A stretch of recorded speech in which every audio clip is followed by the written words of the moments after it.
A paz, amados. Ih, tá fraco. A paz de Jesus, meus amados. Eu perguntei quanto tempo eu tenho, o primo falou para eu ficar à vontade. Ele não me conhece ainda. Pois não teve um amém.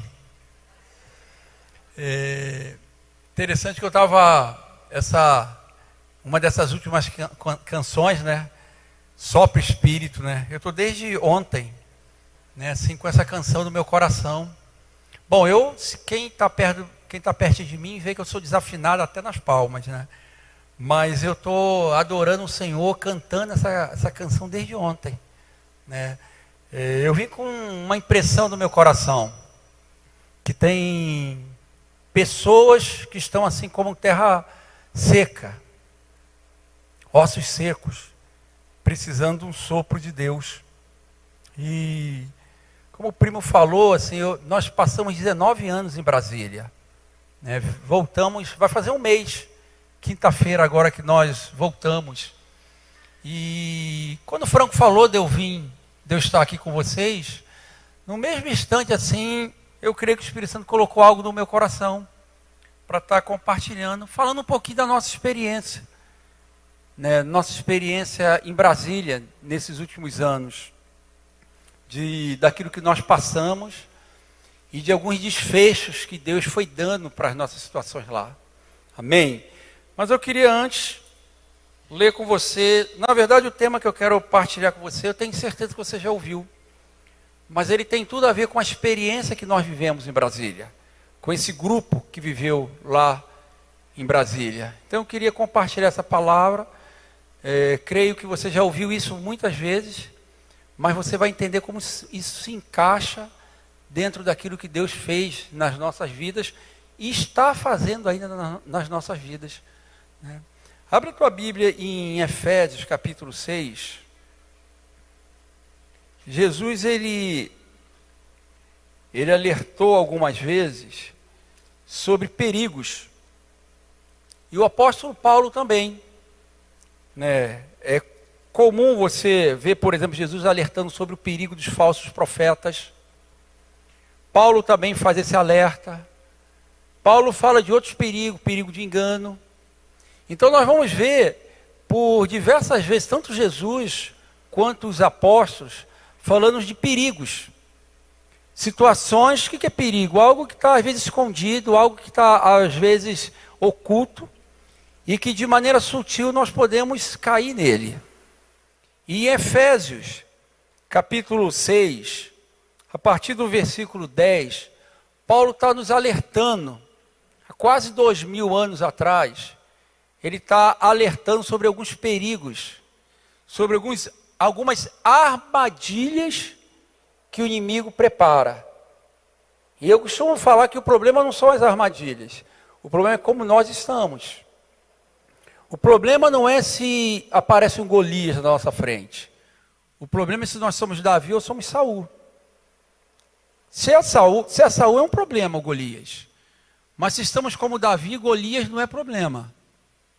E aqui Paulo, a partir do versículo 10, ele diz assim: quanto ao mais, sede fortalecido no Senhor e na força do seu poder, revestíveis de quê? De quê? Toda. Não é uma parte da armadura. Revestivos de toda a armadura de Deus, para poder de o quê? Ficardes firmes contra o quê? Ciladas. O que Paulo está falando? Vocês precisam estar revestidos da armadura de Deus. Para quê? Para no dia que as cilada é tocaia, cilada é algo que está escondido, cilada é algo que é sorrateiro, cilada é algo que está escondido. Satanás, ele prepara ciladas. Eu, quando era garoto, eu gostava muito de ver filme de bang bang. E eu não sei se isso é uma verdade, mas eu olhava nos filmes, os índios iam lutar com os soldados, assim de peito aberto, né? Quem da minha idade aí lembra desse filme, né? Quem lembra desses filmes? Vai denunciar a tua idade aí, isso. Lembra que os índios iam lutar com os soldados e eles morriam tudo. Eu não sei se aquilo era uma realidade, Mas eu via os índios indo de peito aberto, os soldados escondidos lá, e eles matavam os índios todos, porque o índio não se protegia. Satanás não é assim. Satanás, ele não vai se revelando. Ele prepara armadilhas, tocaias, coisas que estão escondidas, porque ele quer nos pegar de maneira desprevenida. Versículo 12. Porque a nossa luta não é contra sangue e a carne, sim contra principados e potestades, contra os dominadores desse mundo tenebroso, contra as forças espirituais do mal nas regiões celestes. Portanto, tomai o quê? Toda a armadura de Deus, para que possais resistir no dia mau, e depois de ter vencido tudo, permaneceis o quê? Inabalável. Aí ele começa a descrever o que é a armadura de Deus, e no versículo 18, ele fala para orar e vigiar com perseverança. Bom, Paulo está nos alertando, há quase 2000 anos atrás, de um perigo que iria acontecer.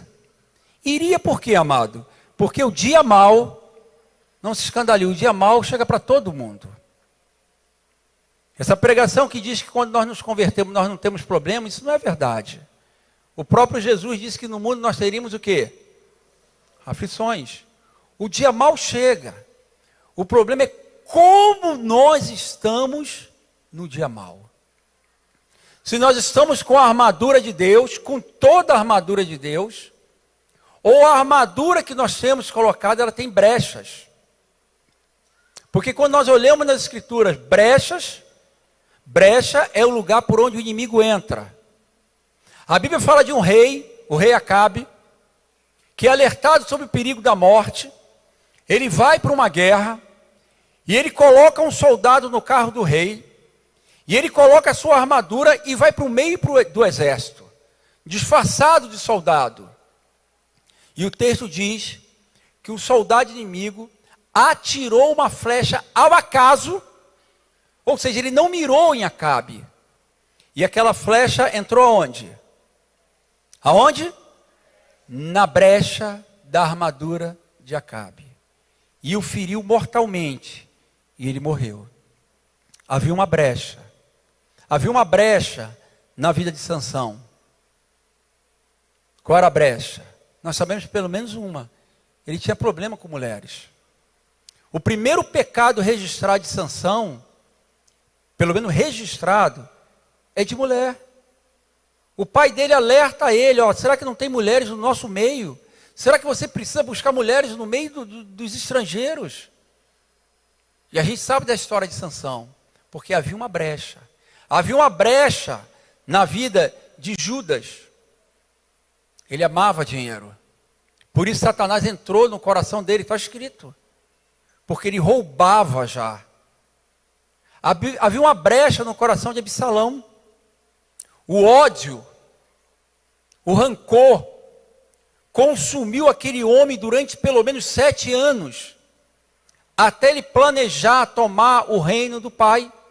Primeiro, depois de 2 anos, matou o irmão, e mais 5 anos se sucederam com o coração cheio de rancor, porque tem gente que pensa assim, o tempo resolve. Alguns dizem assim, o melhor remédio é o quê? Mas não é. O melhor remédio é a luz. O melhor remédio é tratar. O melhor remédio é o amor. O melhor remédio é seguir no caminho que Deus nos direciona. Existem brechas que podem levar à morte física e espiritual. Algumas só a morte física, ou melhor, espiritual. Outras chegam até a morte física. Caso de Absalão, de Judas. Satanás, ele prepara armadilhas. Porque ele quer encontrar alguma brecha no nosso coração. Quando o Balaão tentou amaldiçoar Israel, por 3 vezes ele tentou amaldiçoar, e cada vez que ele abria a boca, ele fazia o quê? Abençoava. Você lembra do texto? Está lá em Números capítulo 22, 23 e 24. Ele abria sua boca e começava a abençoar, mas ele queria amaldiçoar, mas não conseguia. E aí chega um momento que ele fala para Baraque assim, ó, nós não podemos amaldiçoar esse povo. Eles são abençoados. Mas nós podemos preparar armadilhas. Nós podemos lançar mulheres no meio deles. E o povo de Israel eles não podiam casar com outras mulheres. Eles tinham que casar com mulheres no meio do povo. E mulheres se infiltraram no meio do povo de Israel e a gente sabe o que aconteceu. Não podendo amaldiçoar aquele povo, o que ele fez? Preparou armadilhas. E ele é mestre disso. Porque ele veio para roubar, matar e destruir. Esse é o papel dele. Esse é o papel dele. E o que ele procura? Alguma brecha nas nossas vidas para que ele possa entrar. O salmista diz que brecha, Ezequiel também fala sobre isso, é como uma brecha, uma rachadura no muro alto, que no devido tempo ele vai se inclinando até ele cair. Assim é a vida de um cristão que tem brecha. Satanás vai entrando. Eu lembro de um filme, alguém já deve ter visto filme assim. Você já viu filme de represa ruindo? Nunca, pum, estoura a represa. Começa com uma pequena rachadura. Começa a minar água, não é isso? Até que aquela brecha vai aumentando e aquela grande paredão cai. Assim é a vida de um cristão que dá brechas. Agora, como é que Satanás faz para preparar essa cilada? Porque ele tem várias estratégias. Embora as estratégias dele são conhecidas. Ele faz isso desde o começo. Mas para pensar. Se com a astúcia dele, ele conseguiu arrastar 1/3 dos anjos diante de Deus, ele continua usando essa astúcia. Sabemos que Satanás foi derrotado na cruz do Calvário. E ele já está condenado, sentenciado. Amém? Mas ele tem usado essa astúcia ainda para enganar a muitos. E ele tem estratégias. Algumas que foram usadas naquele dia, ele continua usando até hoje. E é sobre isso que eu quero falar com vocês. Porque eu caí numa dessa cilada. Eu acabei caindo em ciladas. E normalmente nós caímos em ciladas quando nós estamos confiantes. Quando você está preocupado com o caminho, quando você está andando no escuro, você está com medo de cair, você está mais atento. Mas quando você está confiante, você normalmente baixa a guarda, não é isso? E é nessa hora normalmente que o inimigo consegue preparar uma cilada para nós. 1 Timóteo, capítulo 4. Um texto que eu achava muito estranho. Versículo 1.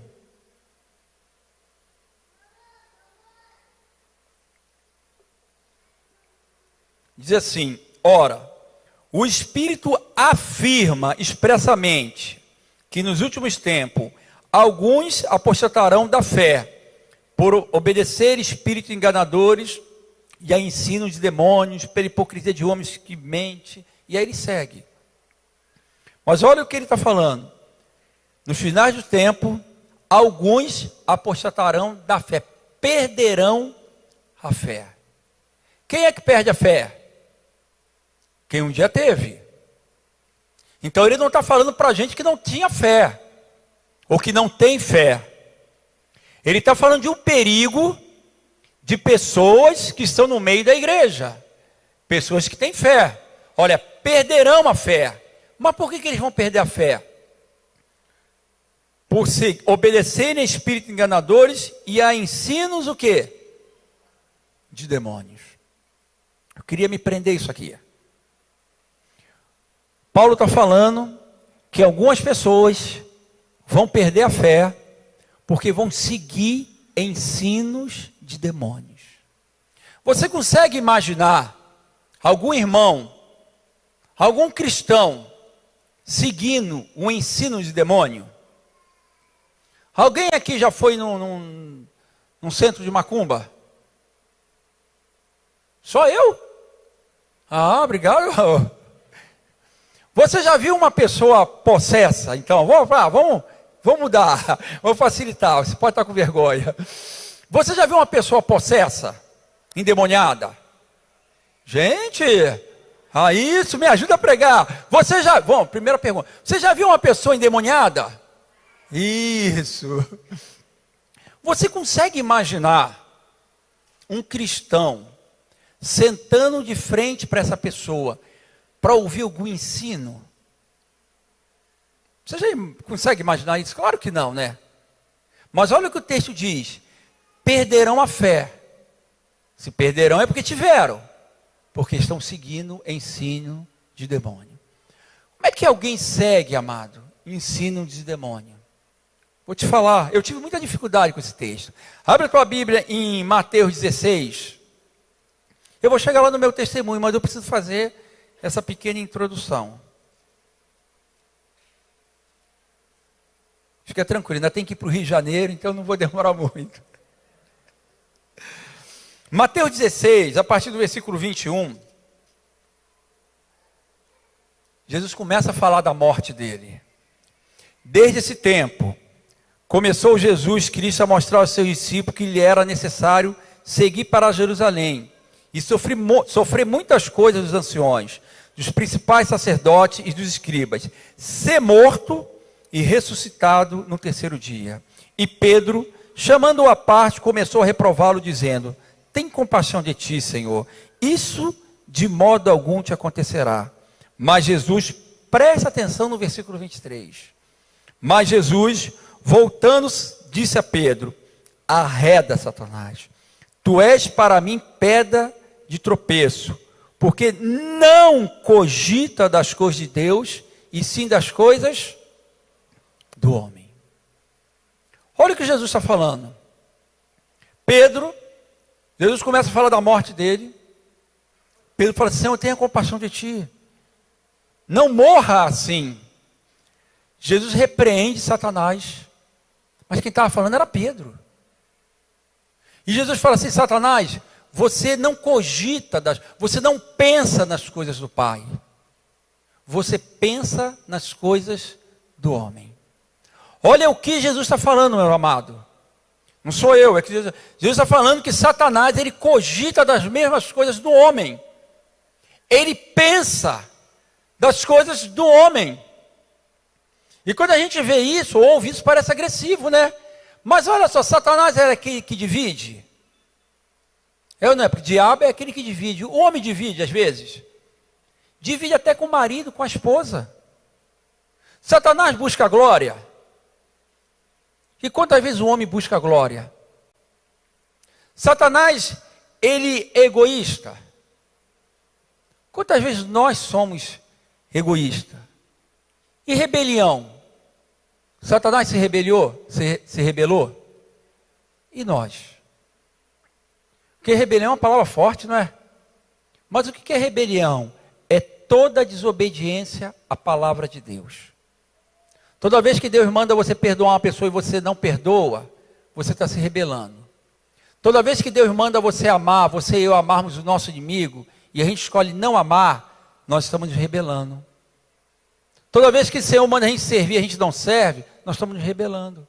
Então quando você começa a ver as atitudes de Satanás, elas não são diferentes das atitudes do homem. E como é que ele ensina isso? Nós podemos ver claramente que Pedro, ele fala assim: Jesus, olha para ti. Não morra desse jeito. Olha para as tuas necessidades. Sabe, meu amado, minha amada, eu penso que a grande cilada de Satanás, a grande estratégia de Satanás, desde o início até hoje, é tentar levar o homem a olhar para si próprio, para as suas necessidades, para aquilo, para as suas vontades. O plano do inimigo aqui era que Jesus olhasse para ele, mas os olhos de Jesus estavam no Pai e em nós. E toda vez que nós deixamos de olhar para Deus para olhar para nós, nós tomamos um caminho errado. Toda vez que nós começamos a olhar as nossas necessidades e andamos por necessidades, nós perdemos o propósito de Deus na nossa vida. E essa para mim é a grande cilada. Sabe, você já viu gente falando assim: eu não mereço passar por isso? Tá, deixa eu te perguntar, quem aqui já falou isso? Oh, não estou sozinho. Obrigado. Normalmente, é sempre num contexto ruim. Você já viu o casal que está querendo separar? Alguém vira assim: eu não mereço passar por isso. Eu não preciso passar por isso. Você já viu? Aí vai separar. Mas por quê? Porque começou a olhar para ela. Deixou de olhar para Jesus. Você já viu o texto de Mateus 26, quando diz que Pedro negou Jesus? Antes de negar, no versículo 51, diz assim: e Pedro seguia Jesus de longe. Antes ele estava grudadinho com Jesus. Cada momento marcante da história, da vida de Jesus, quem estava do lado de Jesus era Pedro. Era ele que estava lá naquele monte da transfiguração. Foi ele que andou sobre as águas, afundou, é verdade, mas foi ele que andou sobre as águas. Em cada momento Pedro estava ao lado de Jesus. Só que no versículo 51 diz assim: e ele seguia Jesus de longe. Começou a perder Jesus de vista. Agora já não estava mais no meio dos discípulos, mas estava no meio da multidão. Porque os olhos dele começou a se distanciar de Jesus. Até que ele nega. Por quê? Porque ele olhou para ele. Porque ele olhou para suas necessidades. Como é que Satanás, como é que os demônios ensinam? Como é que eles ensinam? As doutrinas que estão no mundo, que vão penetrando no meio da igreja. Por exemplo, eu já estudei tem tantos anos, tantas décadas, mas eu lembro que na minha época se estudava sobre filosofia, sobre humanismo, racionalismo. O que é o humanismo? O humanismo não nega a existência de Deus, mas o humanismo diz que Deus não se revelou plenamente. Tem professores aqui, pode até me ajudar. E uma vez que ele não se revelou plenamente, nós não podemos colocar Deus no centro, e sim o homem, por isso o humanismo. E desde então, o homem virou o centro. E o homem é ensinado a olhar para ele. Então quando você vê alguém no meio da igreja falar assim, ou num casamento, ou numa situação difícil: eu não mereço passar por isso. Isso é o quê? Humanismo. O humanismo vai gerar o racionalismo. Uma vez que Deus não se revelou plenamente, eu não posso me basear na fé, e sim na razão. Está com problema, separa. É assim. É dessa maneira que Satanás, que os demônios têm ensinado. Quando os ensinos do mundo começam a entrar no meio, no coração da igreja. Quando as pessoas deixam de olhar para a palavra e comparar e seguir o que o mundo diz. É comum a gente ouvir quando você cita para... Não. Isso era na época de Jesus. Porque hoje é assim, assim, assim. Isso é o quê? Ensino de demônios. Porque o mundo já no maligno. E as pessoas às vezes não percebem. Vai no mercado. A pessoa entra numa fila e bota a esposa na outra fila. Aí chega a pessoa lá, olha para você, pensa que não tem, só tem um arroz na tua mão. Mas na hora que chega ali, vem um carrinho. Chega no estacionamento lá, é plaquinha de deficiente ou de idoso, bota o carro lá. Farinha pouca, meu pirão, primeiro. Ensina os demônios. Tem um jantar no meio da igreja, na hora de servir, todo mundo corre. As mulheres ficam para trás, as crianças ficam para trás. Se perdeu um monte de coisa. Bom, porque os ensinos do mundo estão penetrando. E quando os ensinos penetram, quando você e eu começamos a olhar para as nossas necessidades, sabe o que acontece? Nós estamos prontos e prestes a cair nas ciladas de Satanás. Isso é antigo. Lembra do bate-papo da serpente com Eva? Lembra? Lá em Gênesis capítulo 3. Deus não falou, Deus falou para você não comer de fruto nenhum, não. Eva corrige. Não foi isso que Deus falou. Deus falou para eu não comer daquele fruto.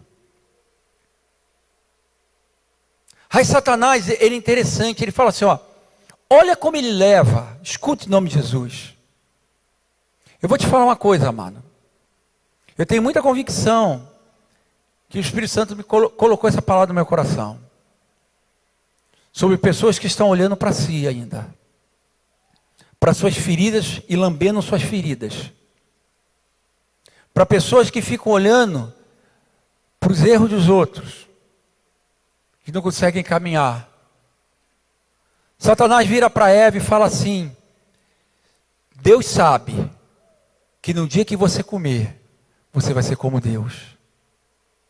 Ele começa a distorcer. E você não vai morrer. De verdade, ela não morreu, ela não experimentou a morte física naquela hora. Mas a morte espiritual. E depois a física. O texto diz assim, escuta, que Eva viu que o fruto era o quê? Desejável e agradável. Satanás falou assim, ó, você se comer, vai ter conhecimento. Agora, para que ela precisava? Se na virada do dia Deus já vinha instruir Adão, vinha bater papo com Adão. Adão e Eva já tinham uma fonte. A fonte que não se esgota. Era daqui, eles tinham uma fonte. Qual era a fonte? Deus, o próprio Deus. Só que havia uma outra fonte aqui, um fruto. E Eva correu todos os riscos de Adão, de comer o fruto e morrer. Por quê? Porque eles queriam ser independentes de Deus. Não queriam mais receber de Deus e agora tinha uma outra maneira de receber aquele conhecimento. E desde então o homem se tornou independente. Mas é interessante que o texto diz que Eva viu. Ela viu que o fruto era agradável, desejável, e comeu e deu ao seu marido. Sabe, ela olhou para as necessidades dela.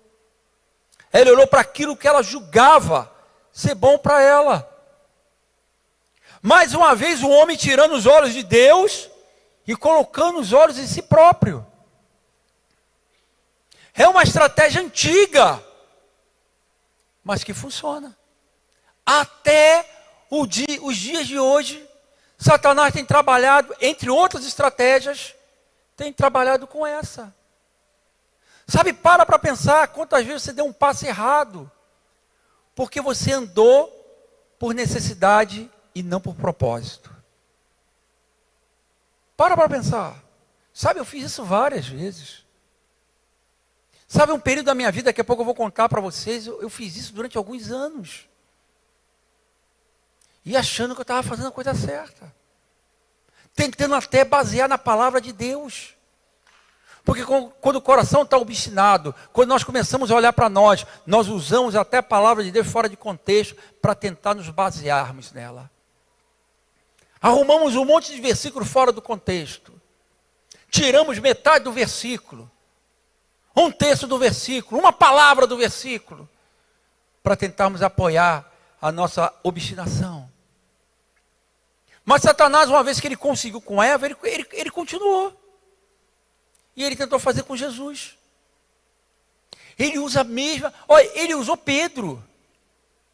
Mas antes de Pedro, ele próprio tentou Jesus da mesma forma. Abra lá em Lucas 4.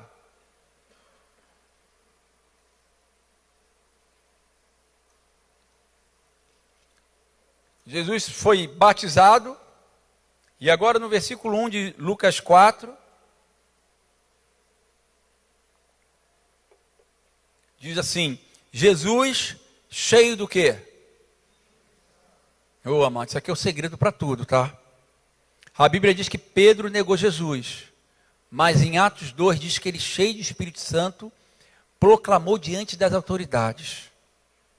A Bíblia diz que um homem cheio de Espírito Santo, Filipe, foi à grande cidade de Samaria. E ali coxos andaram, cegos enxergaram. Houve um grande mover de Deus. A Bíblia diz que Estevão, cheio do Espírito Santo, em Atos 7, olhou para o Pai e perdoou aquelas pessoas que estavam apedrejando. Sabe, se eu não consigo perdoar, é que falta o Espírito Santo. O texto diz que Estevão, cheio do Espírito Santo, olhou para o céu se abriu, ele viu o Senhor à destra do Pai. E ele começou a pedir: Pai, perdoa eles. Porque ele estava cheio do Espírito Santo. Se falta perdão, falta o manifestar do Espírito Santo. A Bíblia diz que Paulo, em Atos 13, cheio de Espírito Santo, a partir do versículo 8, olhou para aquele homem, aquele Elimas, aquele mágico, que estava pervertendo o povo. Ele falou assim: ó, porque você está pervertendo o povo de Deus, você vai ficar cego. E o texto diz que imediatamente ele ficou cego, porque um homem cheio de Espírito Santo tem autoridade. Um homem cheio de Espírito Santo não tem medo. Um homem cheio de Espírito Santo, ele consegue perdoar. E aqui Jesus estava cheio de Espírito Santo, porque para tudo aquilo que nós vamos passar, nós precisamos estar cheios de Espírito Santo. É Ele que nos fortalece. E o texto diz: voltou do Jordão e foi guiado pelo mesmo Espírito no deserto. Quem guiou Jesus no deserto? Por que ele não tirou Jesus do deserto? Porque aquilo que você tem que passar, você vai passar. Aquilo que Deus planejou para você, Jesus não precisava de purificação, eu e você precisamos. Mas até Jesus passou pelo deserto. Por que você acha que Ele vai livrar você e eu do deserto? Por que você acha que você vai ser livre do deserto? Porque deserto não é lugar para você fazer casa de tijolo e morar. Mas em alguns momentos você vai ter que fazer tenda, porque você vai ficar lá. Porque é lugar de aperfeiçoamento, é lugar de limpeza. Mas Deus não quer que a gente fique por lá, porque é lugar árido, sem vida. Mas em alguns momentos, ou Ele nos leva para nos limpar, como levou Jó também, como levou Moisés. Entrou um assassino e saiu o homem mais manso da terra, diz a Escritura. Ou às vezes é o Senhor que leva, às vezes somos nós que vamos, com a nossa obstinação, com a nossa rebelião, com os nossos erros. Só que a gente é muito bom de olhar para os outros. Até quando a gente vai para o deserto por consequência dos nossos erros, nós estamos botando a culpa em alguém. O primeiro culpado é quem? Se nós somos cristãos, normalmente o primeiro culpado é o pastor. É uma coisa terrível, né? Normalmente o pastor é o primeiro culpado. Eu não desenvolvo o meu ministério porque o pastor não pode nada, amado. Se Deus tem um ministério para você e o pastor te segurar, ele tira o pastor. Aí bota a culpa no marido, bota a culpa na esposa, aí até que chega em Deus.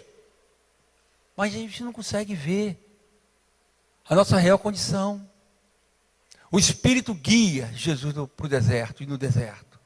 E lá, versículo 2, durante 40 dias, sendo tentado pelo diabo, nada comeu naqueles dias, a fim dos quais teve fome. Disse-lhe então o diabo: se és filho de Deus, o diabo, tentando um pouquinho antes, quando foi batizado, o pai falou assim: este é o meu filho, em quem me comprazo, me alegro. Logo depois o diabo tenta colocar dúvida. Se tu é o filho de Deus mesmo, transforma essas pedras em pão. Sabe, amado, Jesus não se move por isso. Pão era uma necessidade para Jesus? O que você acha? Hein? Me ajuda aí. Pão era uma necessidade? Mas está fraquinho. Pão era uma necessidade? 40 dias sem comer. Jesus vai responder o quê? Nem só de pão viverá o homem, mas de toda palavra que procede da boca de Deus. O que o diabo queria, amados? Ele queria desviar Jesus do propósito. Como? Fazendo Jesus olhar para as necessidades dele. Você vê, usou Pedro, já tinha feito lá atrás com Eva, deu resultado, e agora ele tenta fazer com Jesus. Se tu é o Filho de Deus, olha Jesus, é pão. Tu está com fome. Sabe, meu amado e minha amada, escuta em nome de Jesus. Eu caí nessa cilada de começar a olhar para mim, para as minhas necessidades e para os erros dos outros.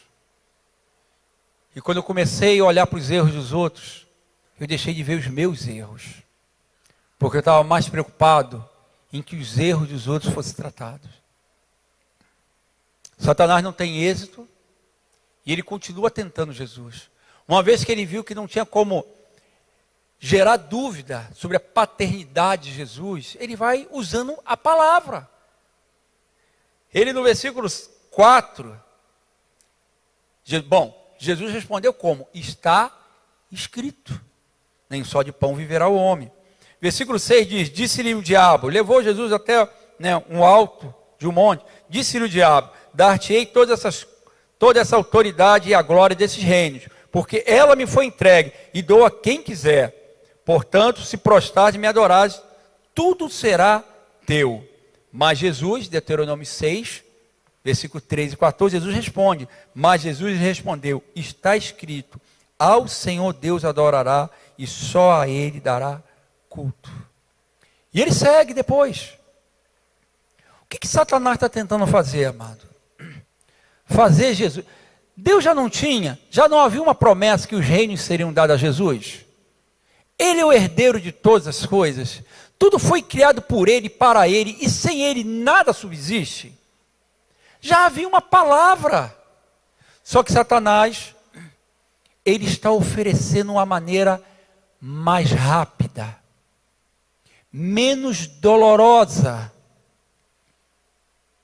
Satanás falou assim, você não precisa passar pela cruz. Aquilo que o teu pai te prometeu, te dar os reinos, eu posso te dar, porque eles foram me entregues. O próprio homem entregou. É só você me adorar. Sabe, amado, essa estratégia é assim. Normalmente, quando nós olhamos para nós começamos a ver o caminho mais fácil. O caminho mais fácil, às vezes, é desistir. É abrir mão. É ir embora. É separar. O caminho mais fácil, às vezes, é não pedir perdão. Não é o melhor. Porque esse caminho vai levar à morte. Qualquer caminho que desvia da cruz vai levar à morte. O caminho da cruz, ele é mais difícil mesmo. Porque ele envolve morte, renúncia. Ele envolve humilhação. Porque cruz é lugar de morte, de renúncia, de humilhação. Por isso Paulo fala aos filipenses que ele se esvaziou. Que ele tomou a forma de servo. E achado na forma de servo, se humilhou. E foi obediente. E obediente até a morte. Porque cruz envolve tudo isso, amados. Cruz envolve se esvaziar de si mesmo. Porque Deus não enche ninguém que está cheio de si próprio. Cruz envolve renúncia, cruz envolve morte, cruz envolve vergonha. Dizem os especialistas, aí os estudiosos, que a pessoa que era crucificada, ela morria pelada. Então quando a gente vê aquelas imagens, que tem, ou uma foto, que tem uma tanguinha lá, uma roupinha ali, aquilo, na verdade, os estudiosos dizem que não. Eles dizem que Jesus estava nu. Porque o objetivo da crucificação, além de maltratar fisicamente, era abalar as emoções, era humilhar a pessoa. Então esse era o objetivo. A cruz, Jesus sabia que representava isso. Mas Paulo segue falando nos Filipenses, depois da morte, depois da obediência e da morte, o texto diz, pelo que Deus o exaltou soberanamente, e lhe deu um nome que está sobre todo nome, no céu, na terra e debaixo da terra, todo joelho vai se dobrar, e toda língua vai confessar que Ele é o Senhor, para a glória de Deus Pai. Depois da cruz, da humilhação, veio o quê? Exaltação. Chegou o momento que Deus falou assim, basta. Agora Ele começou a levantar Jesus. E não é diferente comigo e com você. Mas primeiro vem a humilhação, porque o caminho do homem é para cima, o caminho de Deus para nós é para baixo. Primeiro desce, e desce mais, até que Deus fala, basta. Já chegou onde eu queria. E aquele que Deus levanta, ninguém derruba. Só que às vezes está preocupado em se exaltar. Às vezes nós somos mais preocupados com isso. Porque o caminho que Satanás oferece, ele é mais fácil. Mas qual é a estratégia? Fazer o homem olhar para si mesmo. Será que você tem olhado para Jesus? Será que nós temos olhado para Jesus? Ou para as nossas necessidades? Será que lá dentro da tua casa, lá com tua esposa, com teu marido, sabe quanta briga de marido e mulher? De marido e esposa? Quanta divisão entre irmãos? Alguém já disse assim, quando um não quer, dois não brigam. Sabe, mas eu não acho que isso é verdade, não. Eu acho que quando um quer, tem briga sim. O outro pode não brigar, mas ele briga sozinho. Quando eu e Dora, a gente brigava todo dia. Todo dia. Até que ela se converteu primeiro. Você já tentou brigar sozinho? Quem já brigou sozinho? É horrível brigar com a esposa ou brigar com o marido. Aí ela não respondia mais, mas eu continuava brigando. Só que ela não respondia mais. Então esse negócio, quando um... Não é bem assim não, amados. Quando um quer, causa um problema. Sabe, Satanás, ele está tentando, ele está enfiando ensino nas nossas mentes e corações, sem a gente perceber. Com ensinos que contrariam a palavra de Deus. Outro dia, uma irmã muito amada, que escuta um coach famoso, desculpa, eu tenho um problema. Ela, não, porque ele é maravilhoso, ele é não sei o que lá, é um irmão, meu pastor. Aí, escuta essa mensagem. Irmão âncora, eu acho que é esse o tema. Aí ele começou a falar da Bíblia, da palavra, aí daqui a pouco começou a falar assim, ó, pessoas que te feriram, pessoas que foram pesadas na tua vida, que te puxaram para baixo, você tem que deixar para trás, você tem que se apoiar em pessoas que são bênçãos para a tua vida. Minha irmã, você acredita nesse negócio? Que troço distorcido, horrível. Mas são ensinos que estão no meio da igreja. Aí eu perdoo, mas não quero mais, eu te perdoo, tá, primo? Mas não quero mais papo com você, mantenha. Amado, que perdão é esse? Que perdão é esse? Que perdoa, mas não quer mais falar? Que perdoa e que não chama mais para comunhão? Isso não é perdão, eu não creio. Eu não creio que isso é perdão. Porque no perdão a gente cancela a dívida. No perdão a gente abre o coração de novo. Mesmo que vá ser ferido de novo. São coisas que estão entrando sutis no meio da igreja. Ciladas. Você sabe o mais interessante? Satanás nem sempre foi assim. Se você pegar Ezequiel capítulo 28, a partir do versículo 14, diz que no começo, os caminhos deles eram o quê? Perfeitos. Até que, se eu não me engano, no versículo 16, o coração dele se encheu de soberba. Olha que interessante. O 14 diz que os caminhos deles eram perfeitos, querubim, ungido. Mas no 15 ou 16 diz que até que o seu coração se inflamou. Sabe, às vezes você tem um caminho perfeito. Até que a soberba entra. Sabe quando você vê alguém caído? É porque a soberba e a altivez de espírito precede o quê? Queda e ruína.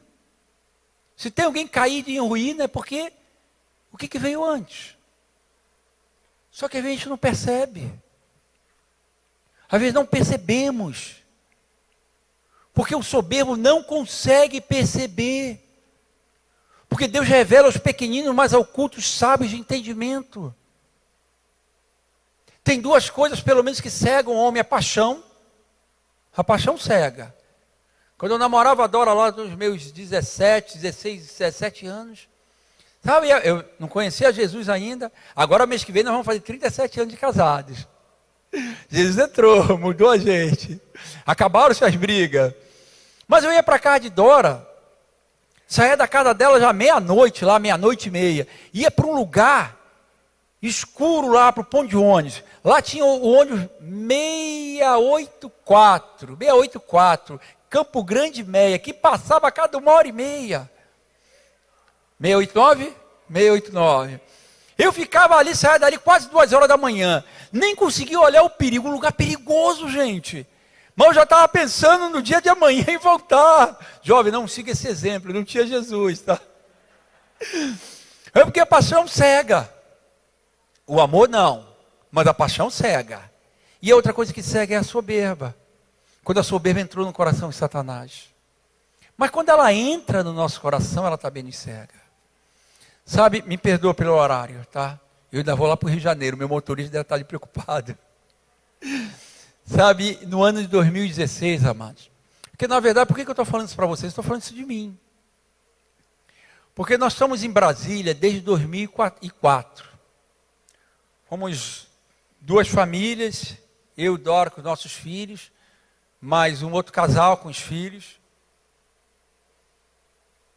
E eu quero falar aqui de mim, então não quero citar nomes, quero falar de mim. Durante um bom tempo, nós começamos a caminhar ali e começamos a ter problemas. Problemas, e a gente tentava resolver, e problemas de relacionamento. A gente não se acertava. Durante muitos anos nós tivemos problemas. Várias disciplinas aconteceram no meio dos pastores. Até que, em 2016, chegou a minha vez. Porque antes eu falei assim, eu fui o único que não foi. Eu não falava, mas eu pensava, graças a Deus, sou o único que não foi disciplinado. Mas às vezes chega o teu dia. E o problema é como você está nesse dia. Sabe, quando eu fui disciplinado, amados, num primeiro momento, eu não aceitei aquilo. Embora eu recebia disciplina, mas o meu coração se inflamou completamente. Eu não percebi a armadilha que eu tinha entrado. Eu não percebi o quanto o meu coração estava doente. E eu não aceitava porque eu não concordava. E logo uns 3 meses depois veio uma segunda disciplina.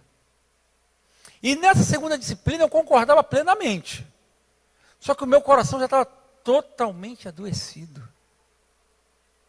Eu já não conseguia ver mais a atitude de ninguém como uma atitude de amor. Na verdade, eu olhava e só conseguia ver o erro deles. E sentava e falava para eles. E fiquei naquele processo ali de disciplina alguns meses, até que um dia.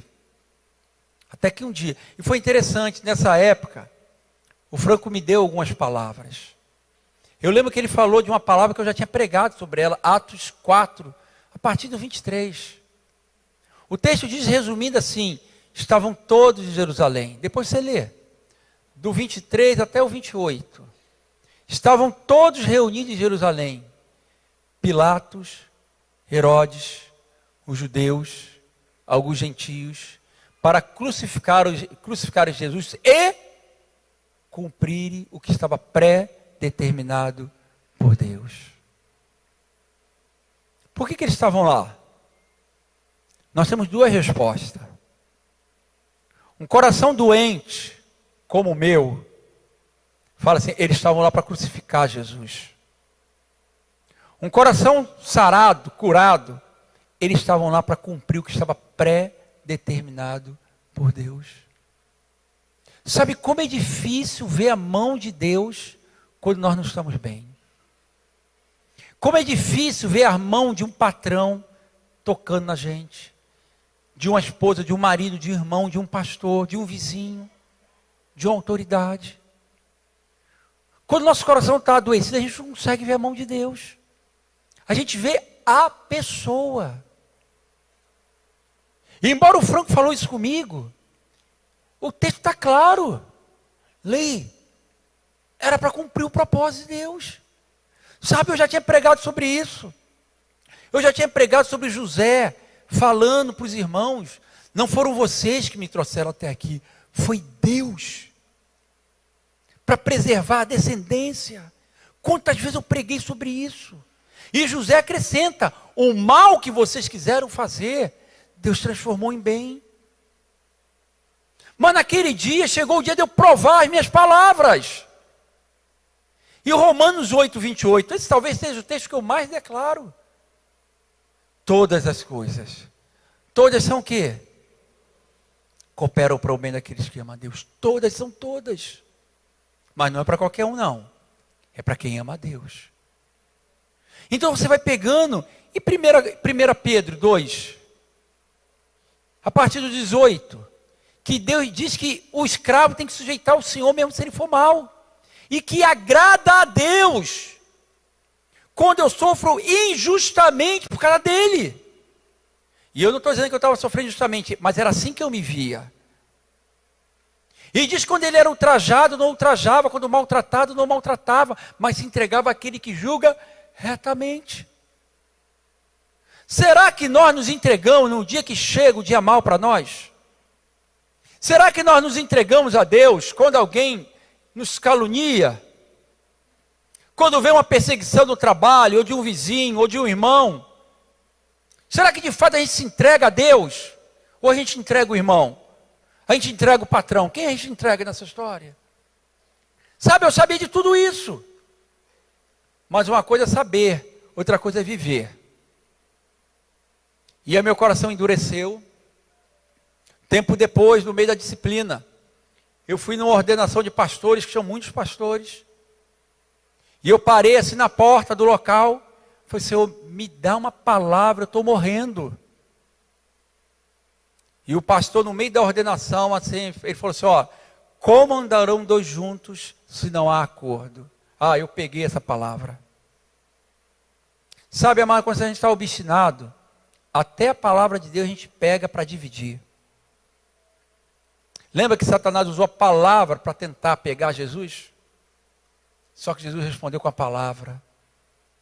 Eu peguei aquilo ali, eu falei assim, ó, a palavra me ampara. Franco, eu recebi a palavra de Deus. E eu estou saindo. E saí.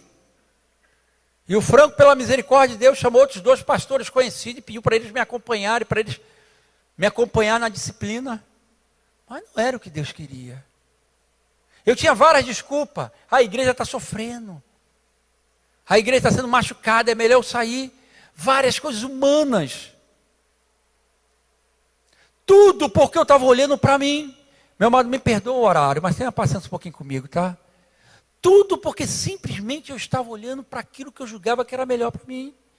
Porque eu não queria sofrer, eu não queria me humilhar, eu não queria ir para a cruz. E as coisas se resumem nisso, amados. Quando eu paro de olhar para Deus e começo a olhar para os outros, fatalmente eu vou errar. Fatalmente eu vou me apoiar. E eu vou até encontrar erros mesmo. Possivelmente eu vou encontrar erros. Mas esses erros não são base para eu fugir daquilo que Deus tem para mim. Esses erros não são base para eu tentar fugir daquilo que Deus quer fazer em mim primeiro. E os anos começaram a se passar. E eu comecei a entender um pouquinho dessa palavra que o Franco tinha dado sobre Atos 4. E o Franco ainda falou outra coisa comigo, lei desarma os soldados. Gente, quando você cai, ainda mais se você é um líder, aparece um monte de soldado que levanta as... Tem soldado que quer te enfiar a faca, a espada. E tem outros que levantam a espada para enfiar a faca nos outros, a espada nos outros.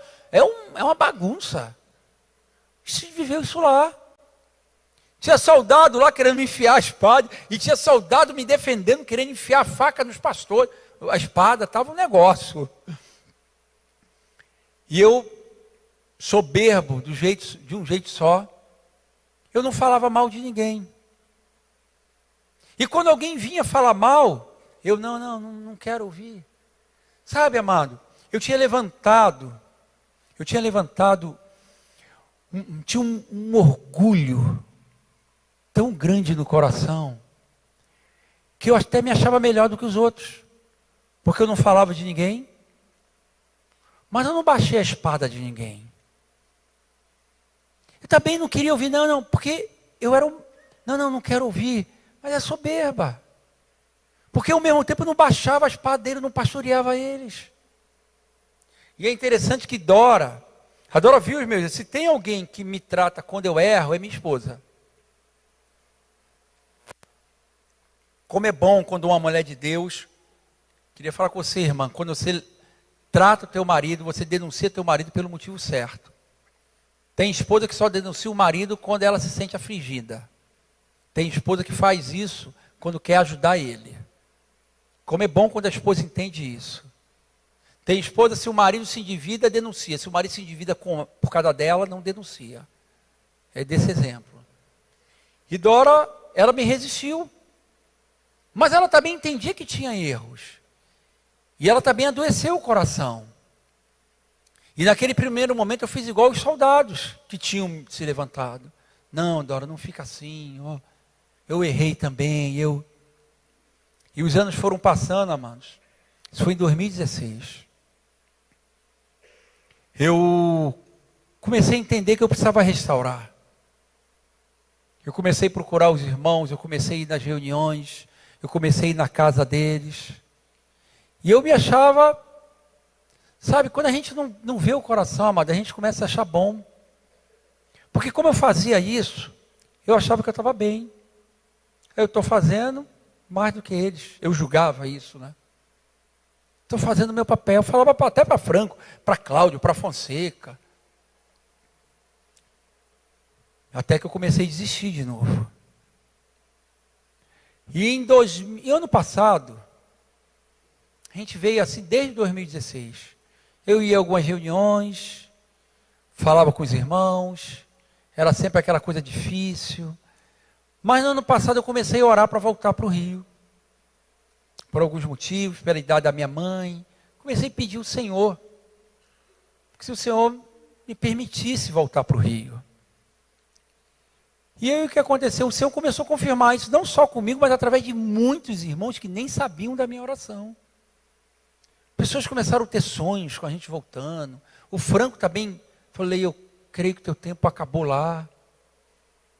Só que nesse tempo, nós saímos, a ideia era congregar em algum lugar, não conseguimos, ficamos em casa, começou a aparecer um monte de gente, e começou a chegar gente, a gente começou a pastorear, e quando a gente viu, a gente já estava com algumas pessoas lá.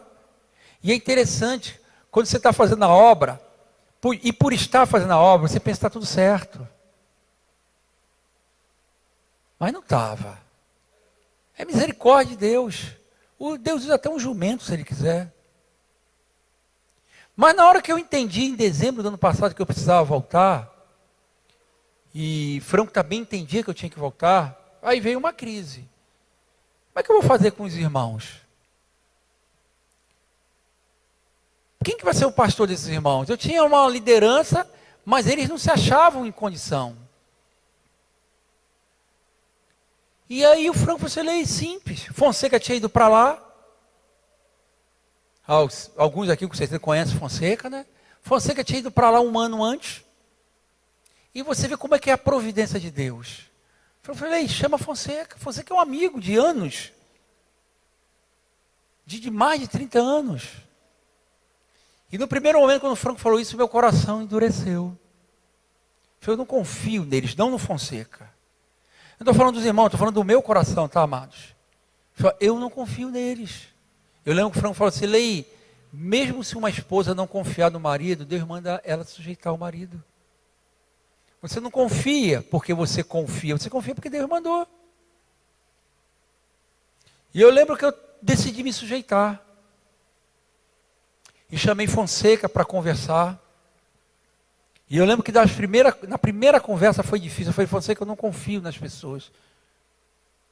E ali a gente conversou, nós oramos. Mas o Senhor naquele dia começou a fazer uma obra no meu coração.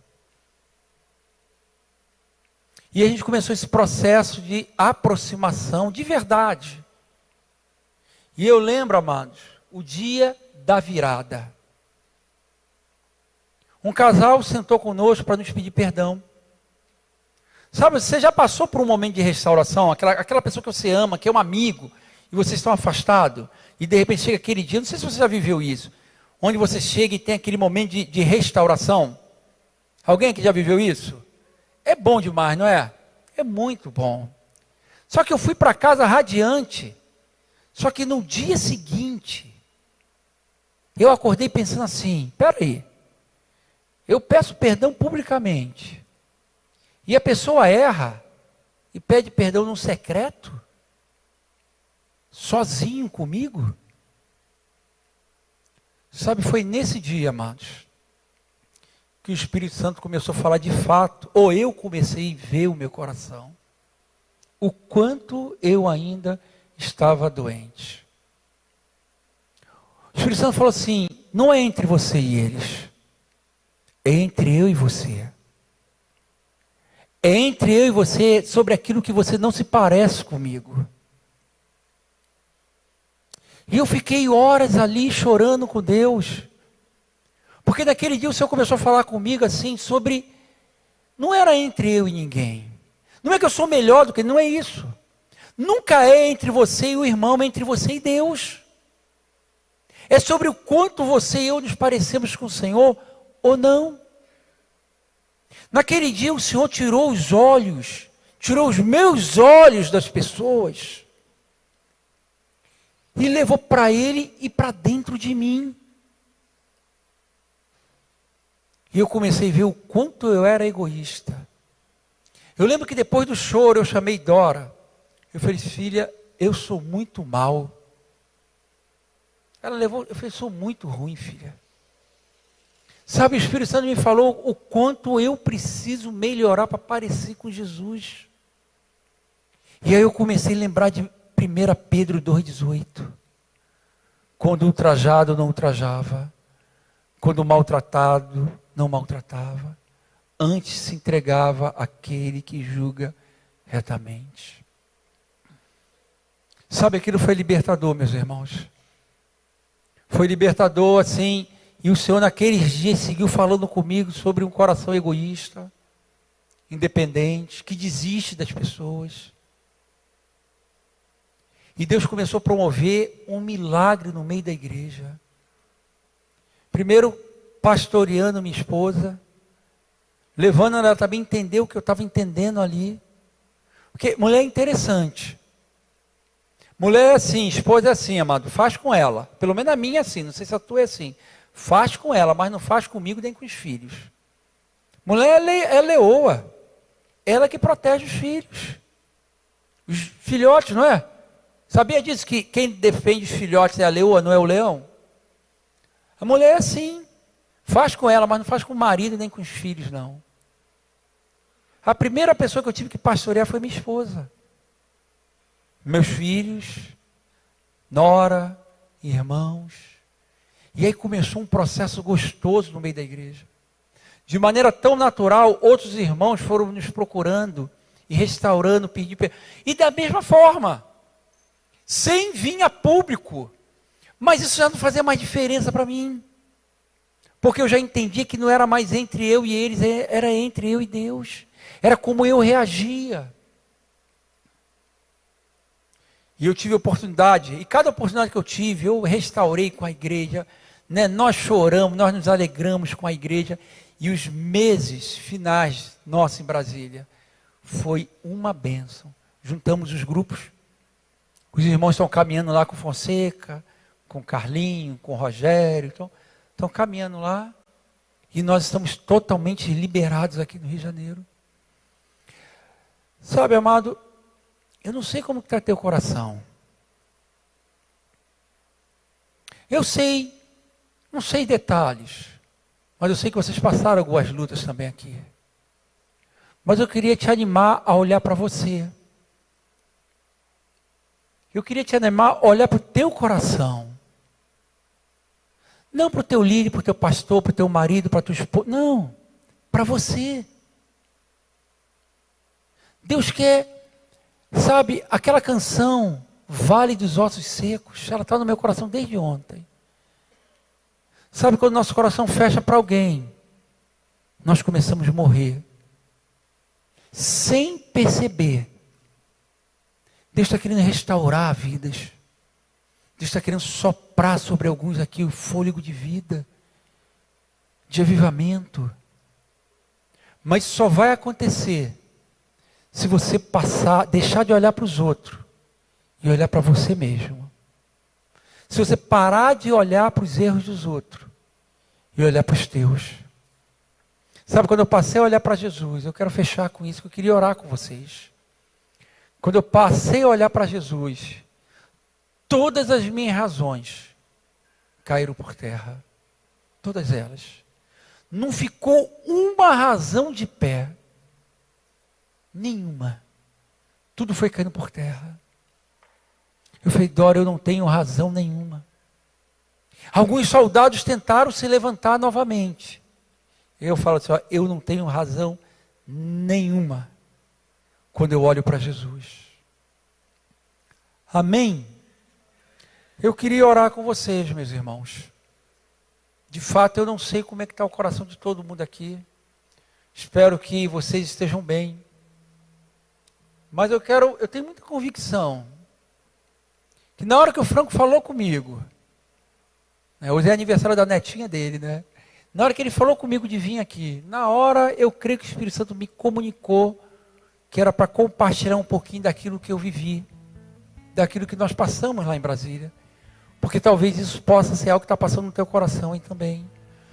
Talvez alguns aqui caíram na armadilha, na cilada, de olhar para o outro. Claro, amado, eu sei, quando eu falo que não olhar, não quer dizer que a gente não trata o erro, não é isso que eu estou falando. Nós tratamos o erro, nós tratamos o pecado, sim. Não é disso que eu estou falando, deixar para lá, não é disso que eu estou falando. Eu estou falando quando o nosso coração se fecha.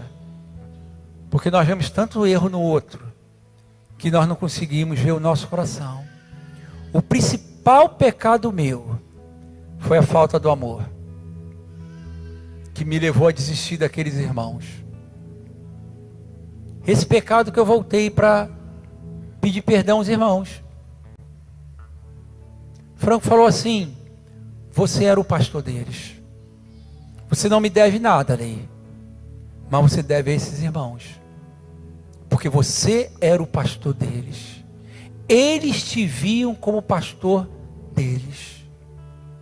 Eles estão feridos, porque o pastor abandonou as ovelhas. Amém? Deixa o Espírito Santo falar com você. Sobre você. Que nessa hora, você possa parar de pensar de alguém que não está aqui. Mas pensar de como está o teu coração. Amém? Vamos orar. Você pode ficar de pé. Eu queria orar com vocês. Queria deixar também os irmãos de livre aqui. Imagino que os irmãos têm uma canção. Sabe, os irmãos, era essa canção que estava no meu coração, amado.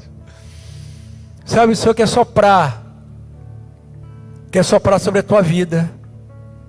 Eu queria te convidar enquanto os irmãos estão ministrando essa canção, se você estava do jeito que eu estava, se sentindo meio morto, meio sem vida, porque de alguma maneira o teu coração adoeceu. Não importa se você feriu, se você foi ferido, isso não importa mais. Mas se você está se sentindo assim meio sem vida, eu queria que você viesse aqui na frente, porque eu queria orar com você. Amém? Então enquanto os irmãos ministram aqui, vem aqui à frente, pode sair do teu lugar aí, e nós vamos orar por vocês. Amém. Aleluia, Senhor. Sopra, Senhor, sobre cada vida que precisa hoje aqui do teu Espírito. Oh, Senhor, sopra nesse local, Senhor. Em nome de Jesus. Em nome de Jesus.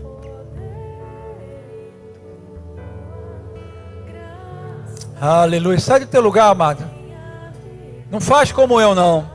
Não perde muito tempo com isso, não. Hoje é o dia. Não por causa dos músicos, por causa dos pastores, por causa do pregador.